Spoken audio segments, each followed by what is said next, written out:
എല്ലാവർക്കും നമസ്കാരം. ഞാൻ ഈ വീഡിയോയുമായിട്ട് മുന്നിലേക്ക് വരുന്നത് ഇന്ന് പാർലമെന്റിൽ നടന്ന ചർച്ചകളുടെ ബേസിലാണ്. മറ്റൊന്നുമല്ല, ഇന്ന് അഖിലേഷ് യാദവിന്റെ ഒരു പ്രസംഗം വളരെ പ്രസക്തമാണ്. നമ്മളുടെ ഓരോ പൗരനും ചോദിക്കാൻ ആഗ്രഹിച്ച ഒരു ചോദ്യമാണ്.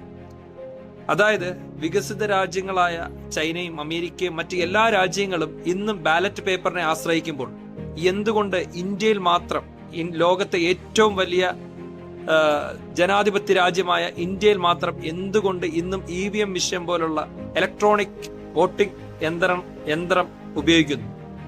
സ്വാഭാവികമായും നമുക്കെല്ലാവർക്കും നമ്മൾ ചെയ്യുന്ന അല്ലെങ്കിൽ നമ്മളെ വിലയേറിയ വോട്ടുകൾ എവിടെ പോകുന്നു, എങ്ങനെ പോകുന്നു, നമ്മൾ ആഗ്രഹിക്കുന്നവർക്ക് തന്നെയാണോ നമ്മളുടെ വോട്ടുകൾ പോകുന്നത്, അല്ലെങ്കിൽ നമ്മൾ തിരഞ്ഞെടുക്കുന്നവർക്ക് തന്നെയാണോ നമ്മളുടെ വോട്ടുകൾ പോകുന്നത് എന്ന സംശയം ഇന്ന് നമ്മുടെ പൊതുസമൂഹത്തിന്റെ മുമ്പിൽ വളരെ പ്രസക്തമായി നിൽക്കുന്ന ഈ സാഹചര്യത്തിൽ അദ്ദേഹത്തിന്റെ പാർലമെന്റിലെ ചോദ്യം വളരെ പ്രസക്തമാണ്.